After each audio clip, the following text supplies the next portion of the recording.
Hello everyone. मैंने आप लोगों को 20 क्वेश्चंस का एक पीडीएफ फाइल दिया है जिसके अंदर हमने एंटिसिपेटेड क्वेश्चंस देखे हैं। उसमें मैंने बहुत सारे क्वेश्चंस ऐसे डाले थे कि अगर आप उनको सॉल्व करोगे तो आपके काफी सारे अरिथमेटिक के बेसिक कंसेप्ट्स क्लियर हो जाएंगे, क्योंकि मैथ्स सबके लिए फोबिया रहता है।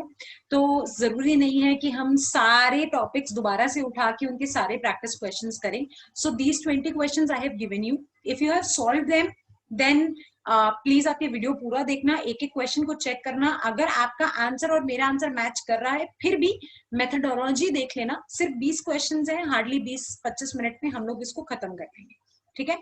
और जिन लोगों के पास अगर वो पीडीएफ नहीं है या आंसर की नहीं है, इस वीडियो के डिस्क्रिप्शन में मैंने वो पीडीएफ का लिंक कि क्वेश्चंस कौन से और उसकी एक आंसर की भी डाल दी है। आप प्लीज उसको पहले खुद अटेम्प्ट करना, उसके बाद इस वीडियो से उसके सॉल्यूशंस देखना।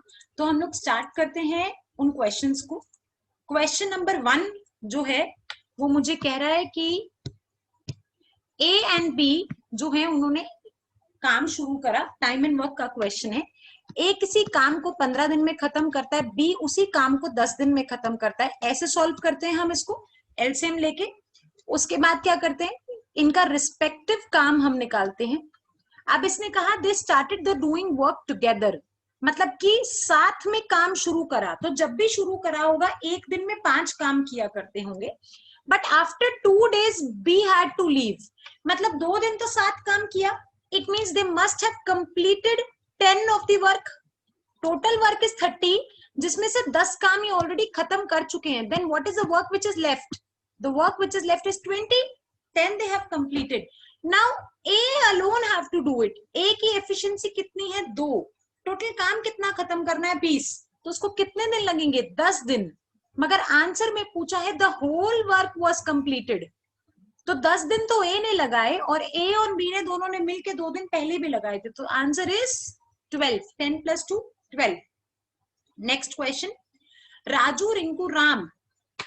बहुत सिंपल सा क्वेश्चन है। 6, 12 और 24 ये रिस्पेक्टिव एफिशिएंसी है। 24 एलसीएम आ जाएगा 4, 2, 1, 3 प्लस कर दिया 24/7। 24/7 answer answer answer answer sorry 24/7 आएगा यहाँ पर।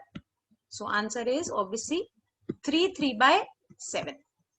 ओके, नेक्स्ट, ये तो बहुत इजी था। नेक्स्ट कह रहा है a train running at 25 km/h takes 18 seconds to pass a platform. ऐसे क्वेश्चन में सिर्फ एक ही फॉर्मूला काम आता है हर जगह, जिसको हम कहते हैं distance is equal to speed into time. Okay, एक ट्रेन है जो कि प्लेटफॉर्म को क्रॉस कर रही है। जब कभी भी कोई ट्रेन प्लेटफॉर्म को क्रॉस करती है तो वो अपनी लेंथ के साथ साथ प्लेटफॉर्म की लेंथ को भी कवर करती है। So what is the distance travelled by the train? Train का लेंथ के साथ साथ प्लेटफॉर्म का लेंथ, प्लेटफॉर्म का लेंथ मैंने एल लेट कर लिया है। अब वो कह रहा है कि वो 25 किलोमीटर की स्पीड से जा रही थी। 25 किलोमीटर की स्पीड से जब वो जा रही थी, आप यहाँ देखिए ये km/h है और ये सेकंड्स है। तो मैं स्पीड को मीटर पर सेकंड में कन्वर्ट करने के लिए क्या करते हैं हम? Multiplied by 5/18। उसने इतना टाइम लिया, कितने? 18 सेकंड्स कवर करने लगे। अब उसने बोला नेक्स्ट इट टेक्स कितना? It takes 12 seconds to pass a man. और जब कभी मैन को क्रॉस करेगी तो वो सिर्फ अपनी स्पीड, अपना डिस्टेंस को कवर करेगी। मैन को उसने क्रॉस करा and at the speed of 5 km/h। Again 5 km/h है तो 5/18 से मल्टीप्लाई कर देंगे। और कितना टाइम लगाया था? 12 सेकंड लगाए थे। नाउ इसने मुझसे पूछा find the sum of the length of the train and of the platform, मतलब मुझे ये निकालना है। यार एक बात बताओ, अगर मुझे ये ही निकालना है तो इसकी तो मुझे जरूरत ही नहीं है, ये तो मेरा इसी से डायरेक्टली निकल जाएगा। देखो 18 से 18 कट गया, आंसर 125 मीटर्स। नेक्स्ट क्वेश्चन देखिए, a train passed 2 persons who are walking in opposite direction in which the train is moving। मतलब अगर ट्रेन ऐसे जा रही है तो ये दोनों ऐसे आ रहे हैं। ओके, ऑपोजिट डायरेक्शन में जब चलते हैं तो रिलेटिव स्पीड ऐड हो जाती है, सबको पता है। आगे बोलता है रेट जो है वो ये और ऐसे ऐसे है, मतलब कि जो 5 मीटर पर सेकंड से चल रहा था उसको 6 सेकंड में क्रॉस किया, और जो 10 मीटर पर सेकंड से चल रहा था उसको 5 सेकंड में क्रॉस किया। तो मुझे बताइए कि ट्रेन का लेंथ कितना है। आपको मैंने बताया ऐसे क्वेश्चंस के अंदर सिर्फ एक ही फॉर्मूला यूज होता है, distance is equal to speed into time. इसी से ही सारे क्वेश्चन सॉल्व हो जाएंगे। तो मैं मान लेती हूँ कि डिस्टेंस कितना होगा, आदमी को क्रॉस करा तो ट्रेन अपनी ही लेंथ को कवर करेगा, हम उसको एल ले लेते हैं ट्रेन की लेंथ को। स्पीड कितनी थी 5 मीटर पर सेकेंड, ठीक है 5 मीटर पर सेकेंड, और उसको कितने टाइम में कवर करा उसने। ट्रेन की स्पीड एस ले लेते हैं, ट्रेन की स्पीड और आदमी की स्पीड को ऐड कर देंगे ना, रिलेटिव स्पीड होती है, रिलेटिव स्पीड ऐड हो जाती है जब कभी भी ऑपोजिट डायरेक्शन में हम मूव कर रहे होते हैं। तो और दोनों चीजें मोशन में है, कोई आदमी है कोई कार है, दो ट्रेन्स मूव कर रही हैं, दोनों चीजें जब मोशन में है ऑपोजिट डायरेक्शन में दोनों की स्पीड ऐड हो जाएगी नेट स्पीड के लिए, और अगर सेम डायरेक्शन में है तो नेट स्पीड में उनकी स्पीड माइनस हो जाएगी। तो ट्रेन की स्पीड यदि एस है और ये 5 है तो टाइम कितना लगा 10। Same second equation S plus 6 into हमने यहाँ पे गलत लिख दिया, 10 नहीं है ये कितना टाइम लगा था, इसको लगा था 6 सेकंड और नीचे वाले को लगा 5 सेकंड। बस अब ये दोनों जब एल के बराबर है तो दोनों इक्वेशंस को इक्वेट कर दीजिए, आंसर आ जाएगा आपके पास 30 plus 6s is equal to 30। हमने कहीं कुछ गड़बड़ किया है, जी हाँ बिल्कुल गड़बड़ किया है, आप लोग बताते क्यों नहीं हो मुझे। यहां पर 10 स्पीड है तो आ जाएगा आपका 30 नहीं 50, बिल्कुल सही 50 प्लस 5s। अब ठीक है, s की वैल्यू कितनी आ गई 20, s की वैल्यू 20 आ गई। मुझसे लेंथ ऑफ द ट्रेन पूछा है, आप कहीं पर भी डाल दीजिए, पुट कर दीजिए, यहाँ पे पुट कर देते हैं हम इसको 25 इंटू 6, या फिर यहाँ पे पुट कर दीजिए 30 हो जाएगा, 30 into 5 answer 150। So the answer is 150। Okay, next question हम देख रहे हैं। नेक्स्ट क्वेश्चन देखिए, a person covers a certain distance at a speed of 60 km per hour and returns to the same point at the speed of 40।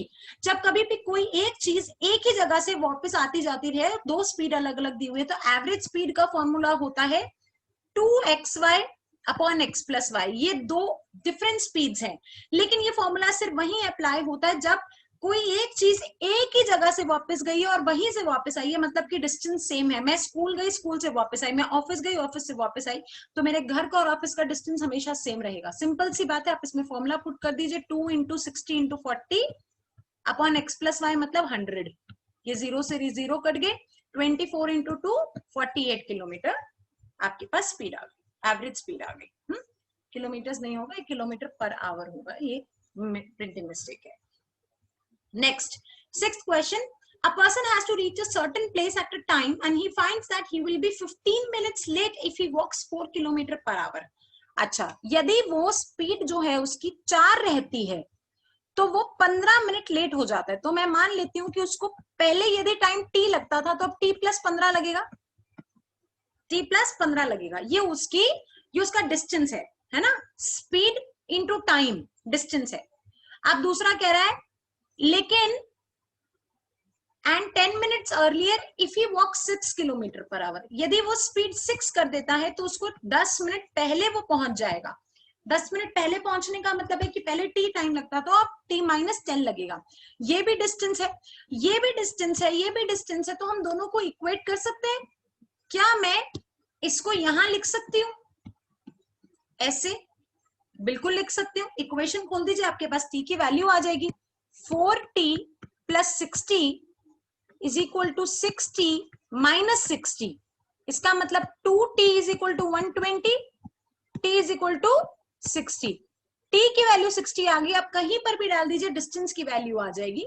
मैंने यहाँ पे इसको डाल दिया, लेकिन ये ध्यान रखिएगा कि ये वाला t जो है वो क्या है, वो मिनट्स में नहीं आया है आपके पास, ये वाला t मिनट्स में आया है, लेकिन यहाँ पे आपको आवर में चाहिए होगा। तो हम क्या करेंगे, दिस इज 75 4 इंटू 75 मिनट्स हुआ, बट इसको आवर में कन्वर्ट करने के लिए डिवाइडेड बाय 60 कर देंगे, आंसर 5। ओके, इसमें भी डालेंगे आंसर यही आएगा। यहां पे आप डाल के देख लीजिए, 66 इंटू 60 माइनस 10 50, 50 अपॉन 60 कर देंगे क्योंकि मिनट्स में कन्वर्ट करना है 10, आंसर 5। ओके, कहीं पर भी डाल दीजिए, डिस्टेंस बराबर आएगा। नेक्स्ट क्वेश्चन कह रहा है, A starts a business at 25,000. After 4 months, B joins with him 20,000. तो 1 साल बाद रेशियो बताना है। सिंपल सा, बहुत सिंपल क्वेश्चन है। मतलब 25,000 रुपए तो 12 महीनों के लिए थे और 4 महीने बाद आया, इसका मतलब 8 महीने के लिए उसने 20,000 रुपए लगाए। बस ये 3 जीरो से 3 जीरो कट गए, काट दीजिए जो कट रहा है। कहां से? 4 से काटते हैं हम। 4 2 जा 8, 4 3 जा 12। मेरे साथ जरा काटिए, 5 से काटिए, 5 4 जा 20, 5 5 जा 25। और कुछ कट रहा है? नहीं कट रहा। 15:8 is the ratio. That is your answer. Very simple. Next question. A business starts with 21,000. B joins him later on 36,000. After how many months did B join if the profit is distributed in equal ratio? मतलब कि ये जो is equal two ratio का sign था, अब वो is equal to में convert हो जाएगा। तो मान लेते हैं कि भैया 21,000 रुपए तो 12 महीनों के लिए लगाए गए, कितने महीने बाद भी ज्वाइन करे? तो 36,000 रुपीज जो है वो 12 माइनस एक्स की वैल्यू निकालनी है ना, कितने महीनों बाद ज्वाइन करेगा। हाँ, तभी तो how many months, after how many months. Okay, simple. अब हम इसको सॉल्व कर लेते हैं। ये 3 जीरो से 3 जीरो कट गए, 12 3 जा 36, 7। So 7 is equal to 12 minus x की वैल्यू कितनी आ गई? 5। 5 महीनों बाद आपको ज्वाइन करना है, तभी ये वैल्यू इक्वल हो जाएगी। बहुत बढ़िया। Next, 10 years ago the ratio was, जो रेशियो था that A and B का रेशियो है 3:1। 10 years ago मतलब कि अगर हम इनका रेशियो अभी 3x माइनस 10 लेते हैं, या हम इसको ऐसे करते हैं, ऐसा करते हैं, देखिए इधर A और B जो है 10 years ago ऐसा लगा लेते हैं।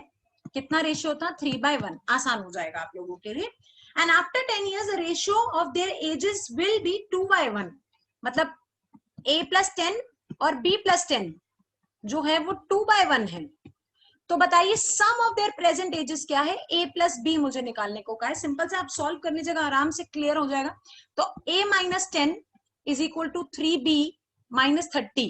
यहां से एक इक्वेशन आएगी, तो A minus 3B is equal to minus 30 plus 10 which is minus 20. So one equation is minus 3b, a minus 3b minus 20, and इसको जब हम सॉल्व करेंगे तो हमारे पास क्या आएगा? यहाँ पे देखिएगा जरा, a plus 10 is equal to 2b plus 20. So मतलब a minus 2b is equal to 10. So we got two equations in our hand. Two equations are like, let me change the color.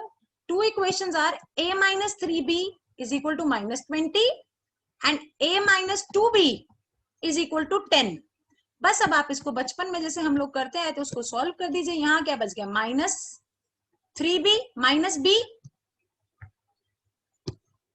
b और minus 30। इसका मतलब b की value कितनी आ गई बेटा? b की वैल्यू आ गई 30। अगर b की वैल्यू 30 है तो किसी भी इक्वेशन में पुट कर दो, यहाँ पे पुट कर दो चाहे, तो a की वैल्यू आप निकाल लोगे। a minus 90 is equal to minus 20. So a is equal to minus 20 plus 90. a की वैल्यू कितनी आ गई मेरे बच्चे? 70. So a plus b कितना होगा? 100. 100 answer A, option A. Okay, next question देखो, 10th question. At present the sum of the ages A, B, C is 150 years. Whereas 10 years ago the ratio was 5:4:3. Okay fine good. इसका मतलब है मुझे पूछ रहा है 10 साल बाद बताइए। जरा क्वेश्चन को ध्यान से समझिएगा। इसने बोला A plus B plus C जो है आज 150 है और ये रिस्पेक्टिवली 10 साल पहले, अगर मैं 3 लोगों की उम्र 10 साल पहले देखूं तो -30 होगी, है ना। हर कोई 10-10 साल बड़ा है, ऐसा तो नहीं है कि सिर्फ ए ही बड़ा होगा बाकी कोई नहीं बड़ा होगा, या फिर ए ही कम था और कोई कम नहीं था। तीनों की उम्र का सम पहले 5x 4x और 3x अगर मैं ऐड करती हूँ तो 12x आता है। और 12x में आज अगर मैं 30 ऐड कर दूं, क्योंकि 10 साल पहले की बात कर रहा है, आज अगर 30 ऐड कर दूं तो आपको नहीं लगता कि ये 150 है, क्योंकि प्रेजेंट एज मुझे दिया हुआ है। सिंपल, मैं इससे x की वैल्यू निकाल लेती हूँ। So 12x is equal to 120, x की वैल्यू 10 आ गई। इट मीन्स कि 10 साल पहले जो उनकी उम्र हुआ करती थी वो 50, 40 और 30 हुआ करती थी रिस्पेक्टिवली। अब इसने मुझसे पूछा है कि 10 साल बाद बताओ अभी से, तो 10 साल पहले ये थी तो 20 साल ऐड कर दूंगी, 10 तो पिछले वाले और 10 आने वाले। 20 साल जब मैं ऐड करूंगी तो 70, 60 और 50, इसका मतलब 7:6:5 will be the ratio 10 year hence. Clear? Next question बोल रहा है कि the ratio of the income of 2 executive years. Okay fine, तो मैं यहाँ क्या करती हूँ कि यहाँ इनकम की बात कर लेते हैं, यहाँ हम एक्सपेंडिचर की बात कर लेते हैं, और पहला साल और दूसरा साल ऐसे हम इसको बना लेते हैं, एक बारी आसान हो जाएगा हमारे लिए। इसने बोला है कि 2 सालों के लिए इनकम और एक्सपेंडिचर जो है, पहला साल इनकम 2x थी, दूसरे साल 3x हो गई, और एक्सपेंडिचर का रेशियो जो है पहले साल वो 5y था और दूसरे साल 9y था। फाइन, गुड, वेरी गुड, कमाना चाहिए, बहुत कमाना चाहिए। आगे बोल रहा है कि income of the second year, income of second year का मतलब क्या है, ये इसकी वैल्यू 45,000 है, इसकी वैल्यू 45,000 है। And expenditure of the first year मतलब दिस, इसकी वैल्यू 25,000 है। तो चलो बस सिंपल सा सॉल्व कर लेते हैं। अगर इसकी वैल्यू 45,000 है, इट मींस एक्स की वैल्यू 15,000 होगी, एक्स की वैल्यू 15,000 होगी, तो ये वैल्यू कितनी होगी, 30,000। टोटल कितना हो गया, 45,000 और 30,000, दैट इज 75,000, दोनों सालों की मिला के इनकम। अब सिमिलरली इसकी वैल्यू अगर 5 है तो 5,000 9 5 45, 45 प्लस 25, दिस इज 45,000 आ गया, क्योंकि एक्स वाई की वैल्यू 5,000 आ गई। 45 प्लस 25 आंसर 70,000, तो दोनों सालों का मिला के एक्सपेंडिचर 70,000 हो गया। इसने मुझसे पूछा है savings in both the years together, तो दोनों सालों का अगर मैं इनकम के अंदर से एक्सपेंडिचर माइनस कर देती हूं तो मेरे पास सेविंग आ जाएगा, which is 5,000। Got it? Next question, 7,800 rupees को 3 लोगों में डिस्ट्रीब्यूट किया गया है। ए को कितना मिलता है, ए को मिलता है 3/4 of B. B share of B is, B को कितना मिलता है 2/3 ऑफ सी। तो बताइए बी और सी में डिफरेंस कितना है। मैं मान लेती हूं, भैया मानना क्या है, ये तो गिवन ही है, a plus B plus C is equal to 7,800 है। ए की जगह लिख सकती हूँ मेरे बेटा, ये लिख दो, ए की जगह 3/4 बी, बी की जगह मैं 3/2 सी लिख दूं। देखो यहां से रेसिप्रोकल करके लिख सकती हूँ ना, 3/2 सी, और सी को एक सेकेंड सॉरी, बी की जगह, बी को बी रहने देते हैं, बी को बी रहने देते हैं, और सी की जगह 3/2 बी लिख देते हैं, सी की जगह 3/2 बी लिख देते हैं। तो पूरा इक्वेशन एक वेरिएबल में कन्वर्ट करना है। Purpose of doing this is कि पूरे इक्वेशन को एक वेरिएबल में कन्वर्ट करना है। बस अब आप इसका एलसीएम ले लो, 4 एलसीएम ले लिया, 3b plus 4b plus 6b कितना आ गया, 13b upon 4 is equal to 7,800। 6 से काट दिया, b की वैल्यू कितनी आ गई, b की वैल्यू आ गई 2,400। यदि b की वैल्यू 2,400 है, b की वैल्यू 2,400 है, तो c की वैल्यू कितनी होगी, c की वैल्यू कितनी होगी, c क्या था 3/2 b, बस 3/2 इंटू 2,400, 1200 मतलब 3,600, c इज 3,600। और मुझसे दोनों का डिफरेंस पूछा है, दोनों का डिफरेंस कितना आ जाएगा, माइनस करेंगे, answer 1200, that is option D. Okay, next question कह रहा है, नेक्स्ट क्वेश्चन में थोड़ा सा कैलकुलेशन आप सॉल्व कर लेना मेरे साथ साथ। इफ द नंबर x जो है वो 10% लेस देन है y से, मतलब 0.9y, ये सब बेसिक्स मैंने सिखाए हुए, इक्वेशन कैसे बनती है। और y जो है वो 10% मोर देन है 125 से, मतलब y जो है वो 10% मोर देन है 125 से। तो बताइए x की वैल्यू कितनी होगी? तो क्या मैं इस y को यहाँ पे पुट कर दूं? कोई प्रॉब्लम नहीं है। x की वैल्यू इज 0.9 इंटू 1.1 इंटू 125। बस इस इक्वेशन को आप सॉल्व कर लीजिएगा, आपका आंसर आ जाएगा 123.75। नेक्स्ट क्वेश्चन कह रहा है each side of a rectangular field is diminished by 40%। एक ही चीज को 2% से डिवाइड कम करते हैं तो आंसर क्या होता है? आंसर हमेशा नेगेटिव में आता है। कितना? उस नंबर का square upon 100 always. So answer is 16। आप यहाँ पे करेंगे 1600 आ गया और कट जाएगा। आंसर इज डिमिनिश्ड है, देखिए डिमिनिश्ड है इसीलिए माइनस का साइन है। So answer would be 16। Next, Manoj deposited 2940 for 6 years as a simple interest. Simple interest का क्वेश्चन है। सिंपल इंटरेस्ट का फॉर्मूला क्या होता है मेरे बेटा? PRT अपॉन 100, यही होता है ना, बचपन में पढ़ा है हमने। ये प्रिंसिपल है। उसने 29400 रुपीज लगाए, रेट ऑफ इंटरेस्ट तो हमें निकालना ही है, 6 साल के लिए लगाए, उसको कितना इंटरेस्ट मिला? 4200 रुपए मिला। बस आप इसको सॉल्व कर लो, सिंपल। 7 से कट जाएगा, ये 700 यहाँ आ गया, 7 से काट दो, 7 4 28, 7 2 14, मतलब 100 अपॉन 42। 100 अपॉन 42 का मतलब 50 अपॉन 28, 50 अपॉन 21, 50 अपॉन 21, 50 अपॉन 21 का मतलब 2 8/21। Got it? That's it, simple सा। PRT अपॉन 100, सिर्फ वैल्यू पुट किए, कुछ भी नहीं किया। At what rate of interest, simple interest per annum, a sum becomes 7/4 of itself in 4 years? देखो, अगर आप कंफ्यूज हो गए हो बाई चांस इसमें गलती से भी, कुछ नहीं बोल रहा यार, ये बोल रहा है अमाउंट जो है वो 7/4 P हो गया। अमाउंट होता क्या है? P प्लस I है ना, तो I कितना हो गया? 7/4 P माइनस P, I हो गया। इसका मतलब 3P अपॉन 4 लिख सकती हूं मैं I को, है ना। जब आप 4 LCM लोगे तो 7P minus 4P 3P, 3P upon 4 I हो गया। अब मुझसे पूछ रहा है कि रेट बताना है, तो चलिए सॉल्व कीजिए। PRT अपॉन 100 लगाए हम, P तो P रहेगा, R तो मुझसे पूछा ही है, टाइम कितना है 4 साल अपॉन 100, इंटरेस्ट कितना है 3P अपॉन 4, है ना। I निकाला हमने, देखो ये P से P कट गया, जो कट रहा है वो काट दीजिए, नहीं कट रहा मत काटिए, कोई ऐसी जबरदस्ती थोड़ी है।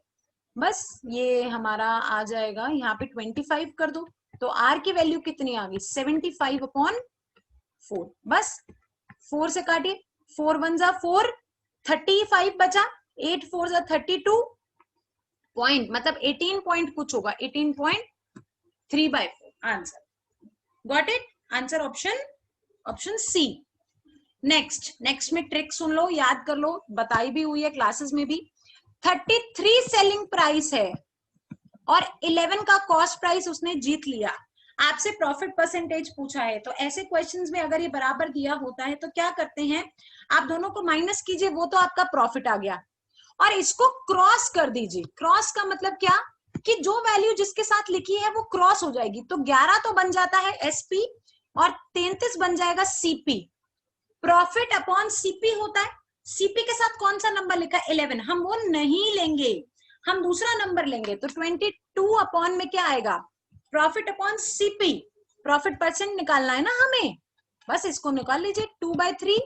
अब 2/3 हो गया, क्या हो गया 200/3, तो आंसर क्या आ गया आपके पास? हमारे पास आ गया 22 ही आया ना यहाँ पे, जी हाँ बिल्कुल सही बात है।